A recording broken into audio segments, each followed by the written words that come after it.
Commander Zefter's four eyes widened in disbelief as he watched the surveillance feed from the prison.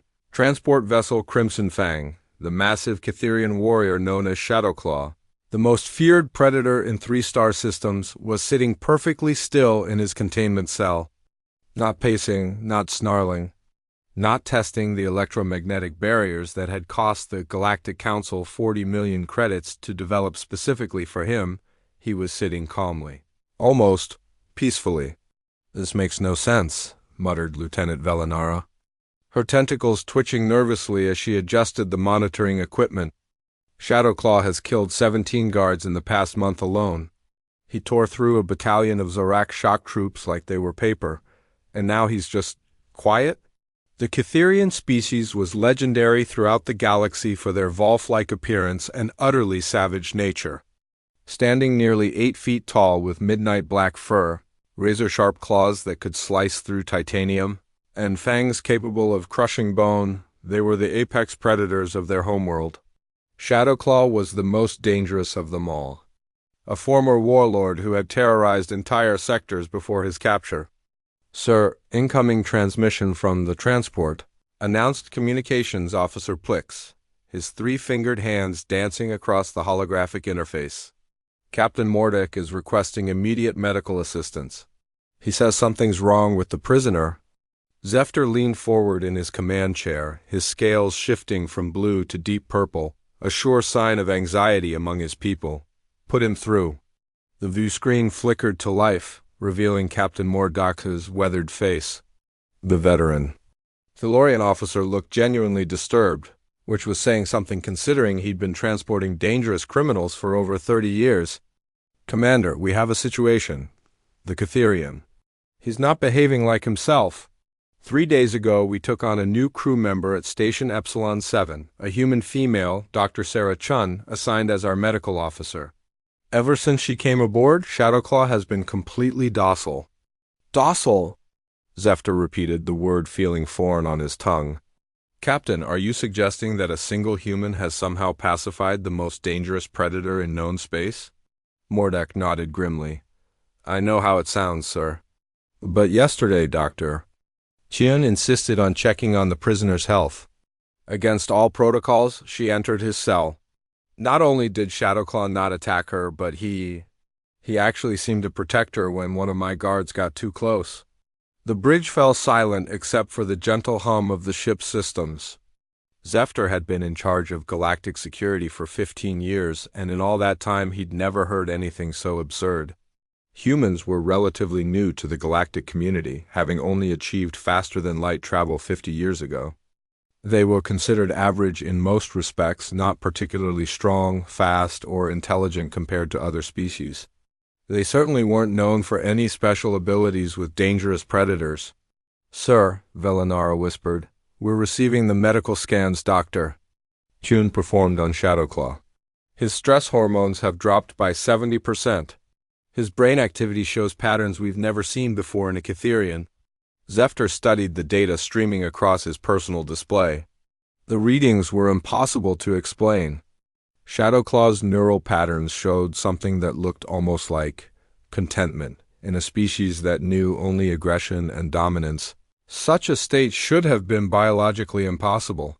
"Captain Mordek, I want you to maintain course to the maximum security facility on Titan 7, but reduce speed.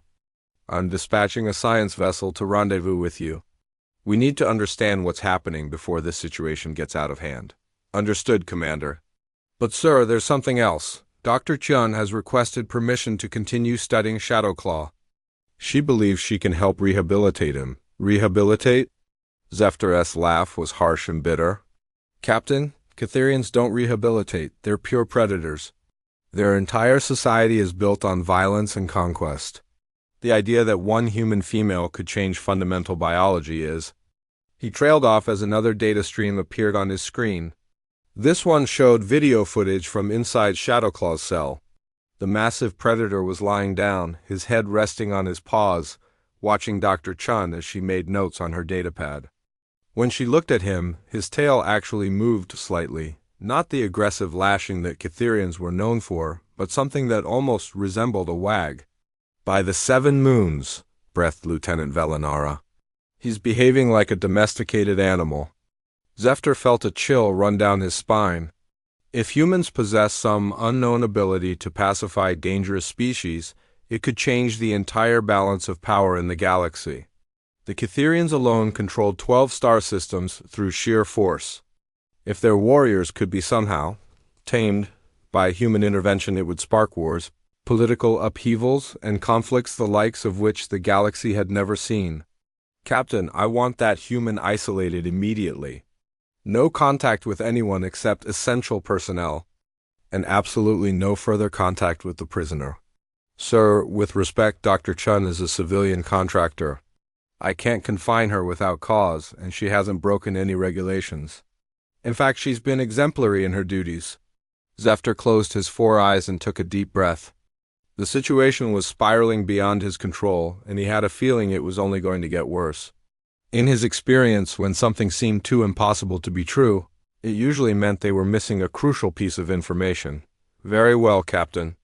But I want every interaction monitored and recorded.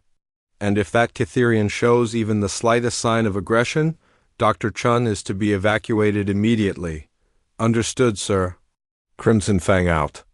The transmission ended, leaving the bridge in tense silence. Zephyr stared at the empty view screen, his mind racing through possibilities. Had the humans been hiding their true capabilities? Was this some kind of elaborate deception? Or had they stumbled upon something that could revolutionize their understanding of interspecies relations? One thing was certain, the galaxy was about to become a very different place. Dr. Sarah Chun had always been good with animals. Back on Earth, she'd volunteered at wildlife sanctuaries, worked with rescue dogs, and even spent a summer studying wolf behavior in Yellowstone National Park, but nothing in her experience had prepared her for Shadowclaw. The massive Cytherian sat in the corner of his reinforced cell, his golden eyes tracking her every movement. When she'd first seen him 3 days ago, she'd been struck not by his fearsome appearance, but by something else entirely, the unmistakable signs of deep psychological trauma. "Hello again," she said softly, settling into the chair outside his cell. The electromagnetic barrier hummed between them, but she'd convinced Captain Mordak to lower its intensity after yesterday's breakthrough. "How are you feeling today?" Shadowclaw's ears twitched at the sound of her voice. It was such a subtle response that the guards probably didn't notice, but Sarah had spent years learning to read animal body language. Where others saw a deadly predator, she saw a creature in pain. "Dr. Chun," came the gravelly voice of guard. "Sergeant Claxton, the prisoner's feeding time isn't for another 4 hours. You shouldn't be here." "I'm monitoring his recovery from the medical examination," Sarah replied without taking her eyes off Shadowclaw. "His stress levels were dangerously high when I first scanned him. Prolonged exposure to those conditions could cause permanent neurological damage." It wasn't entirely true, but it wasn't entirely false either. She'd reviewed every piece of information available about Cytherian biology during her transit to the ship. Most of it focused on their physical capabilities and aggression patterns, but there were scattered references to their social structure that had caught her attention. Cytherians were pack hunters. They formed tight familial bonds and had complex social hierarchies. The reports described them as savage and violent, but Sarah recognized something the military analysts had missed. Those were the behaviors of a species under extreme stress. "I've been reading about your people," she said quietly, knowing that Shadowclaw could hear her despite pretending otherwise. "Your homeworld was strip-mined for rare minerals. Your forests burned, your pack territories destroyed. For the first time, Shadowclaw lifted his head and looked directly at her. There was intelligence in those golden eyes and something else, a deep, aching sadness that reminded her of the rescue dogs she'd worked with back home. "The reports say you're the last survivor of the Nightwind Pack," she continued. "That you watched your family die defending their territory from off-world mining operations." Shadowclaw's massive frame shuddered slightly. It was barely perceptible, but Sarah caught it. She'd hit something important. "On my world, we have animals called wolves. They're very similar to your people, intelligent, loyal, protective of their families. When humans first encountered them, we thought they were monsters too. We hunted them, feared them, drove them to the edge of extinction. She pulled out her datapad and showed him images from Earth, wild wolves running through snow-covered forests, playing with their cubs, working together to hunt. Shadowclaw moved closer to the barrier, his eyes fixed on the screen. But we learned something important about wolves. Their aggression wasn't natural cruelty, it was pain. When their territories were destroyed, when their packs were broken, they became dangerous because they were trying to survive in a world that no longer made sense to them. Guard Sergeant Claxton shifted nervously. "Doctor, I don't think you should be—" "It's all right," Sarah said calmly. "He's not going to hurt me. Are you, Shadowclaw?" The great predator tilted his head slightly, a gesture so reminiscent of a curious dog that Sarah almost smiled. Instead, she reached slowly into her medical bag and withdrew a small device. "This is a neural resonance scanner. It's designed to detect emotional states through brainwave patterns. I'd like to run a scan while we talk, if that's okay with you." Shadowclaw studied the device for a long moment, then slowly nodded. The gesture was so unexpected that Claxton nearly dropped his weapon. Did he just understand you?" the guard whispered. "Catherians are highly intelligent," Sarah replied, activating the scanner. "The military briefings focus on their physical capabilities, but they're actually quite sophisticated. Your species has been treating them like wild animals instead of recognizing them as people." The scanner hummed to life, and immediately Sarah's datapad lit up with readings. Shadowclaw's brain showed patterns she'd never seen before, complex emotional states, layered with what looked like chronic trauma responses, but underneath it all was something else: hope. "You've been alone for so long," she said softly. "Fighting, surviving, but never really living. Always looking for your pack, always protecting territory that doesn't exist anymore." Shadowclaw made a sound deep in his throat, not quite a growl, more like a whimper. It was the first vocal response he'd given since his capture. "I know what it's like to lose everything," Sarah continued. "I lost my family in the Mars colony disaster when I was 12. For years afterward, I was angry at everyone and everything. I lashed out, got into fights, pushed people away because it was easier than risking more loss." The scanner showed Shadowclaw's emotional state shifting, stress hormones decreasing as something that looked remarkably like empathy emerged in his neural patterns. "But I learned something important. Sometimes the bravest thing you can do isn't fighting. Sometimes it's allowing yourself to trust again."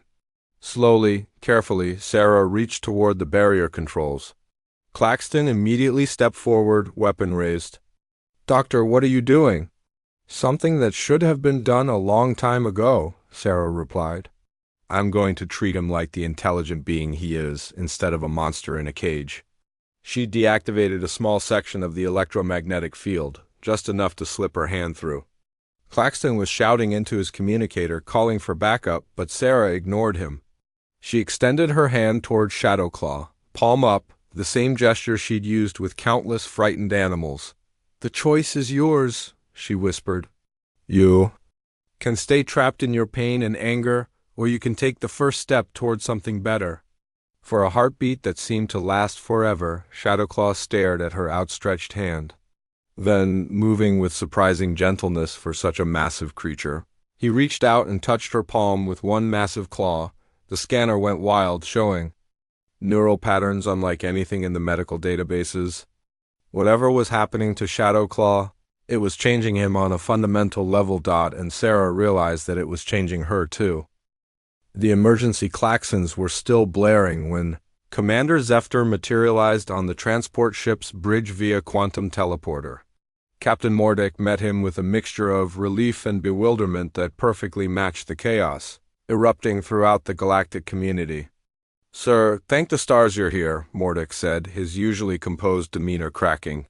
"We've got representatives from 6 different species demanding immediate access to the prisoner, 3 scientific vessels requesting permission to dock, and the Catherian Empire has declared Dr. Kun a person of extreme interest." Zefter's scales shifted to a deep crimson. The Catherian Empire's attention was the last thing they needed. Despite their reputation for savagery, the Catherians controlled vast territories and possessed military technology that even the Galactic Council respected. If they believed humans had some power over their people, it could trigger anything from a diplomatic crisis to an interstellar war. Where is Dr. Chun now? Medical bay, sir? She's been there for the past 6 hours running tests on herself and the prisoner. The readings we're getting are unprecedented. They hurried through the corridors, passing crew members who whispered nervously as they recognized the commander. Word of the strange events had spread throughout the ship, and everyone knew they were witnessing something that could change the galaxy forever. The medical bay doors slid open to reveal a scene that defied everything Zephyr thought he knew about interspecies relations. Dr. Chun sat at a monitoring station, her attention split between multiple data screens showing complex biological readouts. But what stopped him cold was Shadowclaw. The massive Catherian was lying on an examination table, completely unrestrained, allowing Dr. Chun's medical drones to take detailed scans of his body. He showed no signs of aggression, no indication that he was planning violence. If anything, he seemed almost protective of the human woman working nearby. "Dr. Chun," Zephyr called out, trying to keep his voice steady, "I need to speak with you immediately." Sarah looked up from her data screens, and Zephyr was surprised to see exhaustion in her eyes along with something that looked like wonder. "Commander, perfect timing.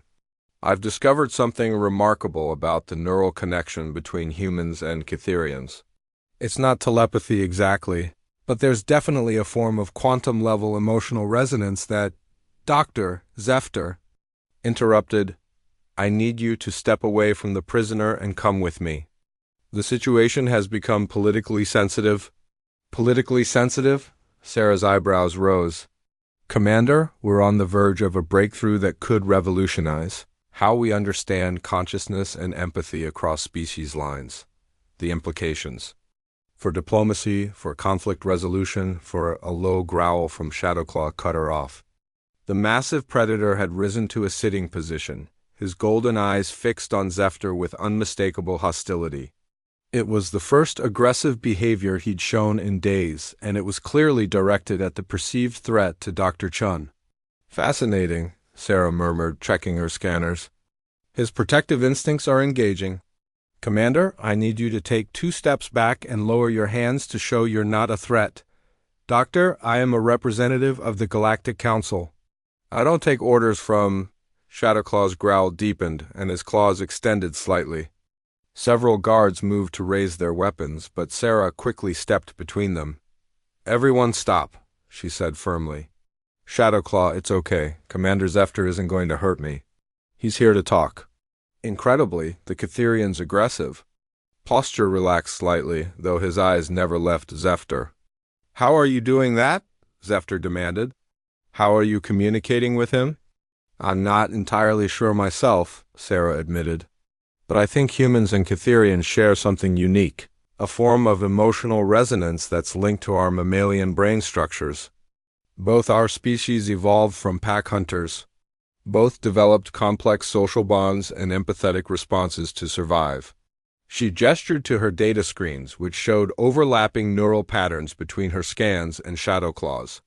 "Most galactic species evolve from different biological bases, reptilian, insectoid, energy-based life forms. They don't have the same emotional processing centers that mammals do. But Catherians and humans both developed mirror neurons, empathy responses, pack bonding instincts."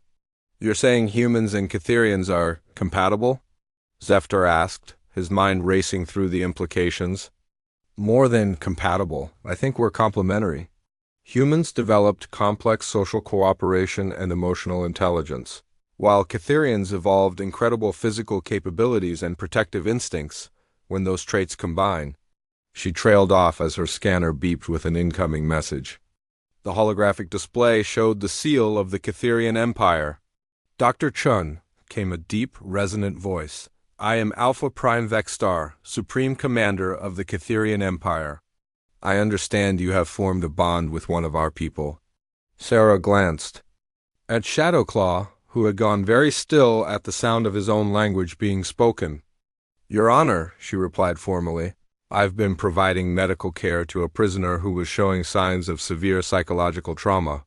Shadowclaw of the Nightwind Pack was exiled for crimes against our society. Yet reports suggest he has shown you submission behaviors reserved only for Pack Alphas. This is unprecedented." Zephyr watched nervously as Shadowclaw's attention shifted between Sarah and the holographic communication. The massive predator seemed torn between his natural response to authority, figures of his own species, and his protective bond with the human. "Your Honor," Sarah said carefully, "Shadowclaw isn't showing submission, he's showing trust. There's a significant difference." "Explain." "Submission is forced compliance based on fear or dominance. Trust is a choice made by an intelligent being who believes in the character of another. Shadowclaw has chosen to trust me because I've treated him with respect and understanding, not because I've overpowered him." A long silence followed her words. Then Alpha Prime Vexstar spoke again, his voice carrying a tone Zephyr had never heard from a Cytherian leader: uncertainty. "For 3,000 years, our people have known only strength and conquest. We believed that mercy was weakness, that empathy was a flaw to be eliminated. But if what you say is true, if Shadowclaw of the Nightwind Pack, the most dangerous exile in our history, can choose trust over violence, perhaps we have been wrong about many things." Sarah stepped closer to the communicator, her expression earnest. "Your Honor, I believe humans and Cytherians could learn tremendous amounts from each other. Your people's strength and loyalty combined, with human empathy and cooperation, could create something unprecedented in galactic history."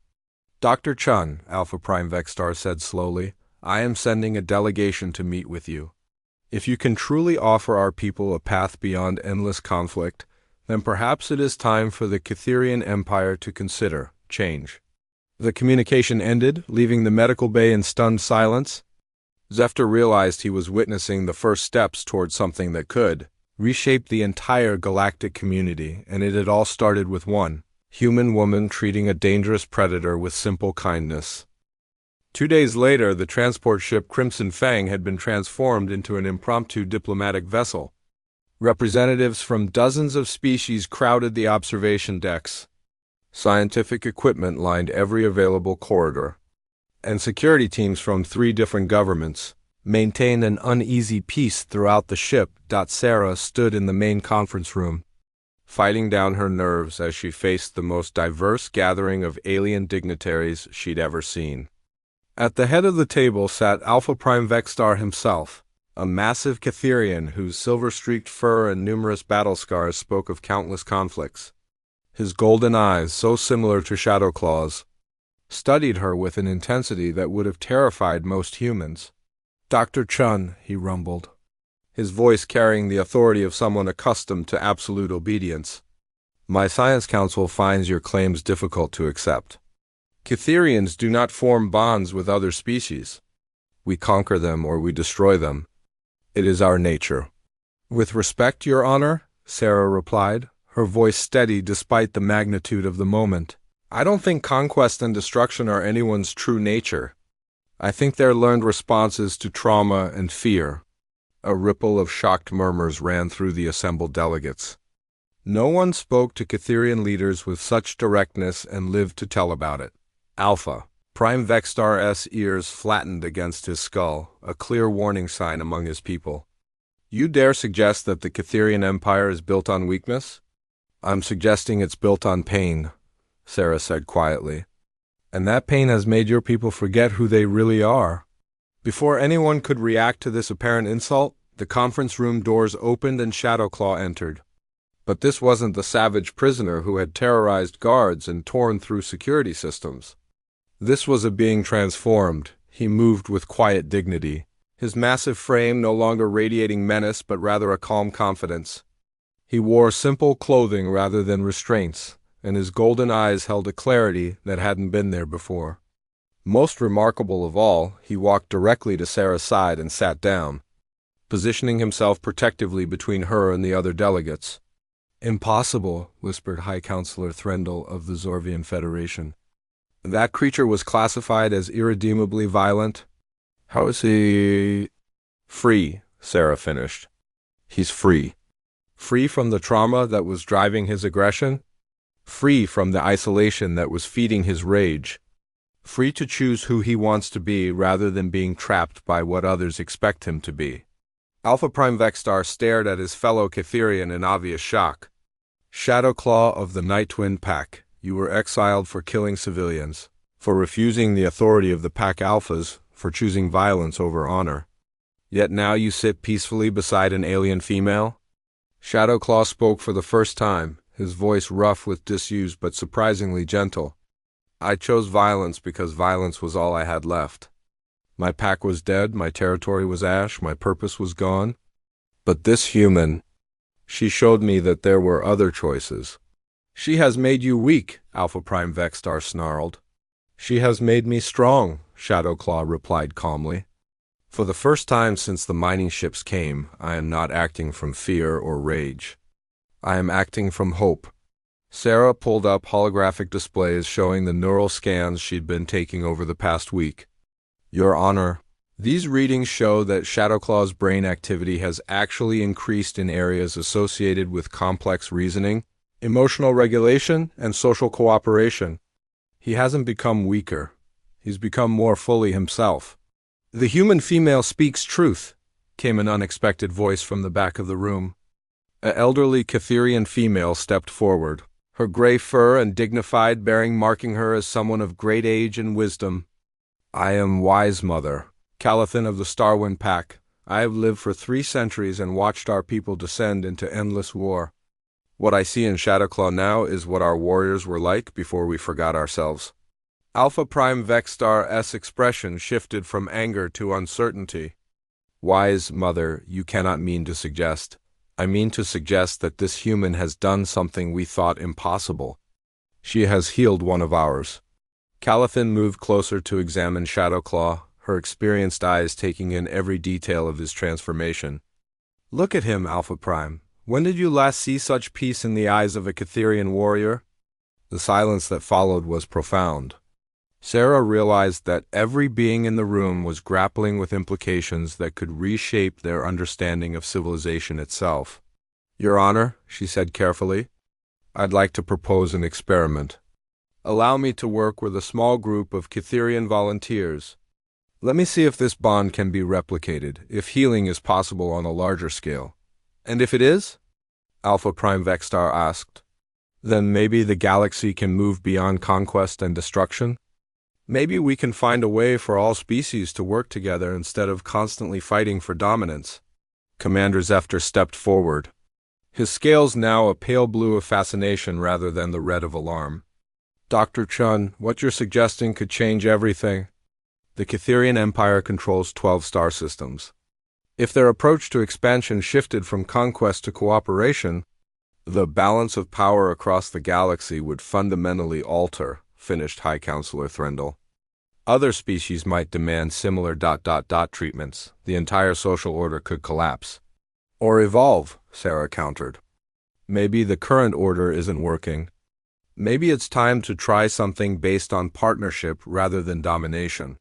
Alpha Prime Vexstar studied Shadowclaw for a long moment, then turned his attention to the assembled delegates. I have ruled through strength for 40 years. I have conquered 17 worlds and brought glory to the Catherian name. But I have also watched my people grow more isolated, more violent, more empty with each victory. He stood slowly, his massive frame casting shadows across the conference table. Dr. Sarah Chun, I will allow your experiment. But know this, if you fail, if you cause harm to my people or weaken them for conquest by others, I will personally ensure that humanity pays the price. And if I succeed? Sarah asked. If you succeed, Alpha Prime Vexstar said quietly, then perhaps the Catherian Empire will learn to build rather than destroy. Perhaps we will remember who we were meant to be. As the conference broke up into smaller discussions among various species representatives, Sarah felt Shadowclaw's gentle touch on her shoulder. She looked up to find him watching her with something that could only be described as pride. Thank you, he said simply. For what? for seeing the person I could be instead of the monster I had become. Sarah smiled, realizing that somewhere along the way, this had stopped being about changing him and started being about all of them changing together. 6 months after the first contact with Shadowclaw, the research station orbiting Kepler 442b had become the most watched facility in the galaxy. What had started as Dr. Sarah Chen's small experiment had grown into something unprecedented.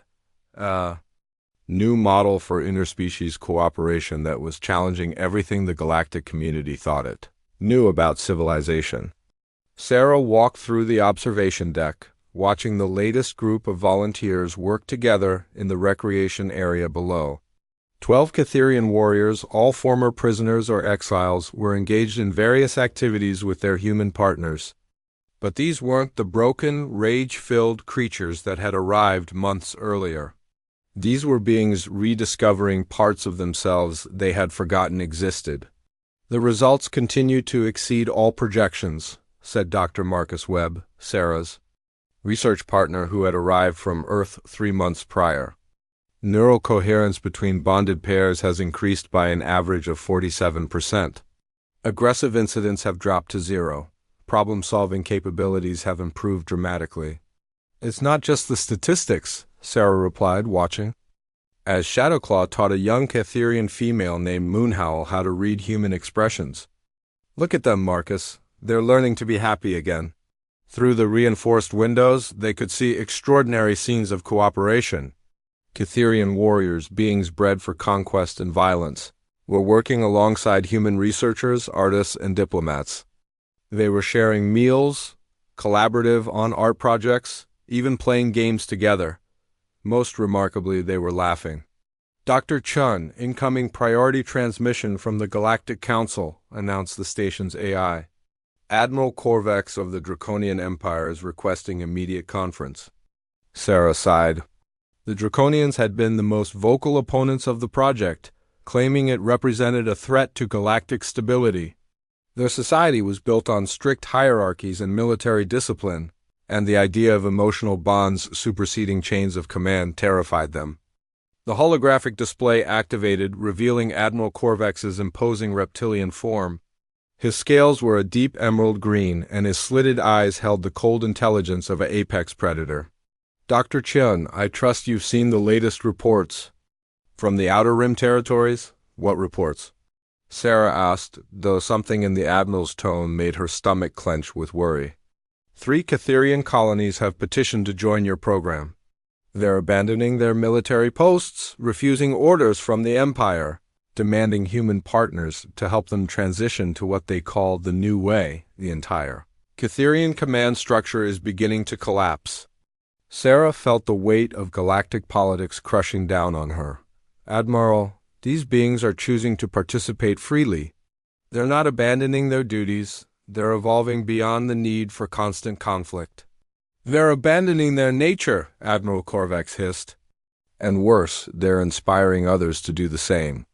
We've received reports from 6 different species about individuals seeking similar treatments. The Rigelian warrior caste is questioning their honor codes. Thalorian shock troops are refusing combat assignments. Even some of my own officers are asking questions about alternative approaches to discipline.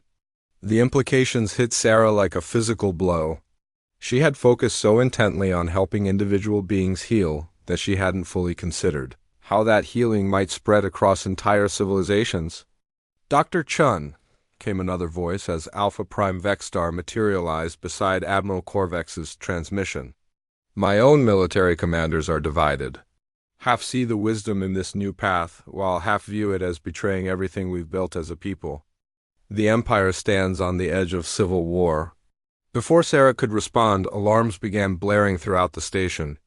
Emergency lighting bathed everything in harsh red as Commander Zephyros' voice echoed through the communication systems. All personnel to emergency stations. We have multiple fleets converging on our position. Draconian, Zorvian, and Rigelian vessels are taking aggressive positions. They're demanding immediate termination of the project and transfer of all research data. Through the observation windows, Sarah could see the approaching ships, sleek vessels bristling with weapons. their formation clearly designed for intimidation rather than diplomacy. But she also noticed something else: several Cytherian warships, holding position between the station and the approaching fleets. "They're protecting us," she whispered in amazement.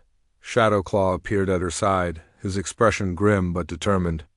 "The Starwind Pack has declared this station under our protection. We will not allow harm to come to those who showed us the path to peace." "Shadowclaw, you can't fight the entire Galactic fleet. You'll be destroyed." "Perhaps," he replied calmly. "But we will not return to being the monsters we once were. Not after learning what we could become."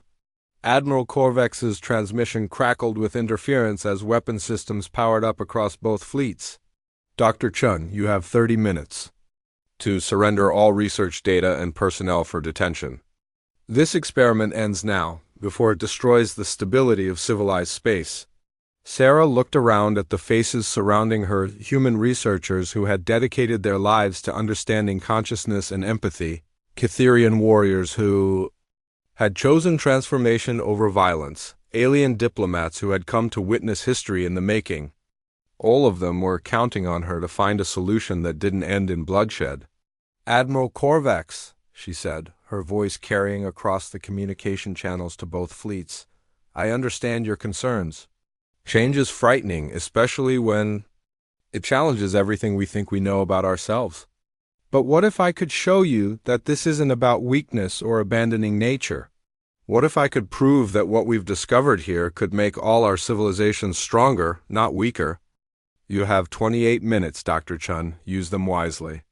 As the transmission ended, Sarah realized that the next half hour would determine not just the fate of her project, but the entire future of interspecies relations in the galaxy.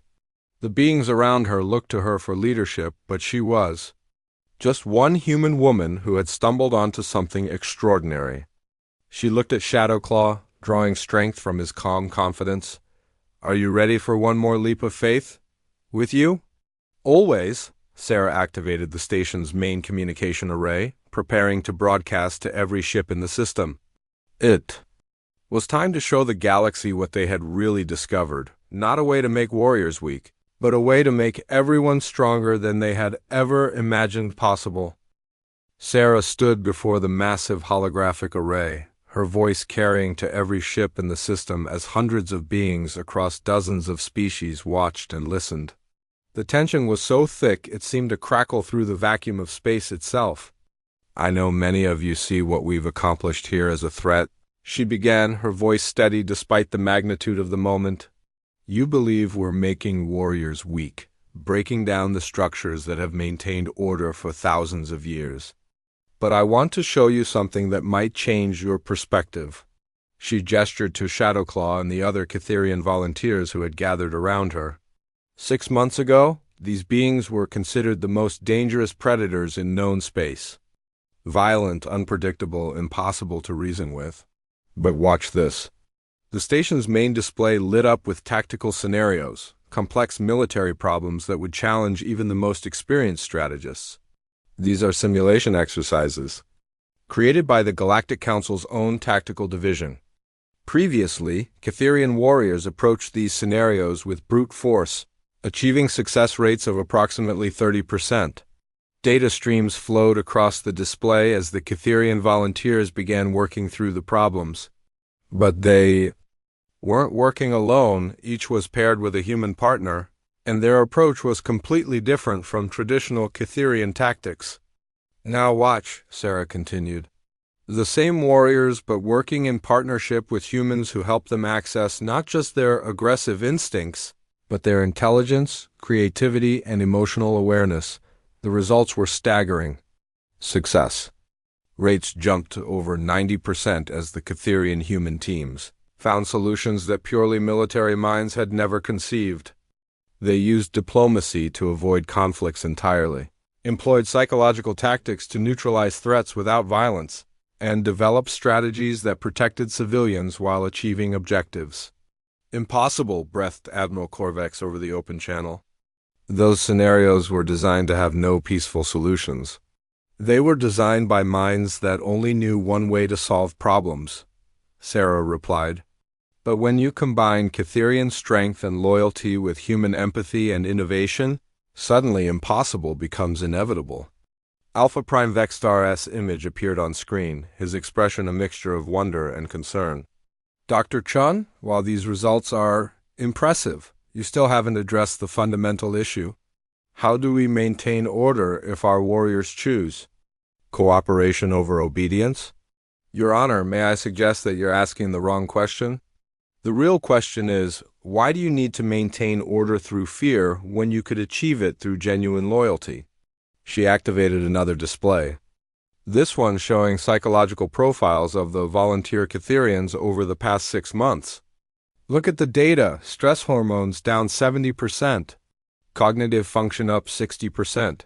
But most importantly, loyalty indices and protective instincts have actually increased. These warriors aren't becoming weak. They're becoming more dedicated to protecting what matters to them. Moonhowl, the young Catherian female who had been one of the most recent arrivals, stepped forward. Alpha Prime, I was exiled for questioning the Pack Elder's orders to destroy a civilian transport. I was labeled a traitor for showing mercy. But here, I've learned that mercy and strength aren't opposites, they're partners. I would die for Dr. Chan and this project, not because I'm ordered to, but because I choose to. Murmurs rippled through the communication channels as representatives from various species began discussing what they were witnessing. Sarah realized this was her moment to make the case for something that had never existed before. Admiral Korvax honored delegates. What you're seeing here isn't the breakdown of military discipline, it's the evolution of it. Imagine fleets, where every warrior fights not from fear of punishment but from genuine dedication to protecting those they care about. Imagine armies that can solve conflicts through understanding rather than having to destroy everything in their path. And when they face an enemy that shows no such restraint? Admiral Korvax challenged. When pure aggression meets your evolved warriors, what then? Shadowclaw spoke for the first time during the transmission, his voice carrying the weight of countless battles. Then they face opponents who fight not just with claws and fangs, but with perfect coordination, unbreakable trust, and strategic thinking that comes from true unity. Admiral, I have been both kinds of warrior. I assure you the one I am now is far more dangerous to true enemies. As if to demonstrate his point, the tactical display shifted to show combat simulations. The Catherian human teams didn't just match traditional military units, they outperformed them by massive margins, achieving objectives with minimal casualties and maximum efficiency.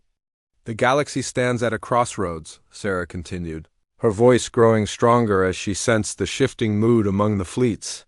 We can continue down the path of conquest and domination, where every species lives in fear of every other species, where strength is measured only by the ability to destroy. Or we can choose evolution, the discovery that our differences don't have to divide us. Commander Zeftar's voice came over the station's internal communications. Dr. Chun, I'm reading massive changes in the fleet formations. The Catherian ships are moving to defensive positions, but several Draconian vessels are standing down. The Zorvian Federation ship is requesting permission to dock. Sarah felt hope flicker in her chest. What we've discovered here isn't just about humans and Catherians. It's about the principle that every species has evolved unique strengths, and those strengths become exponentially more powerful when combined rather than opposed. Alpha Prime Vextar was quiet for a long moment, then his image straightened with obvious decision. Dr. Chun, the Catherian Empire formally requests to expand this program. We wish to establish partnership protocols with human colonies throughout our territories. The Zorvian Federation seconds this request, came another transmission. We have observed enough to believe this represents genuine evolution rather than weakness. Admiral Korvax remained silent for several tense minutes while more species. Representatives added their voices to the growing chorus of support. Finally he spoke, his tone grudging but thoughtful. Dr. Chun, the Draconian Empire does not make decisions lightly. We will observe this program for 1 standard year. If your claims prove accurate, if these partnerships truly create stronger, rather than weaker civilizations, then we may consider limited participation. As transmission after transmission came in from across the system, Sarah realized they had achieved something unprecedented, not just first contact, but first cooperation on a scale that could reshape the galaxy. Shadowclaw moved to stand beside her, his presence a reminder of how far they had all traveled from that first moment of connection in a prison cell. "Thank you," she said quietly to him. "For what now?" he asked with what could only be described as a smile. "For showing me that sometimes the bravest thing you can do is trust someone completely different from yourself." As the fleets began to disperse and delegations prepared to dock for formal negotiations, Sarah looked out at the stars and realized that humanity had just taken its first real step toward becoming the species it was meant to be, not through conquest or domination, but through the simple recognition that every being in the galaxy was struggling to find connection, purpose, and peace. And sometimes all it took was one person willing to extend their hand to a stranger and say, "You don't have to face this alone." The galaxy would never be the same. And for the first time in centuries, that was cause for hope rather than fear.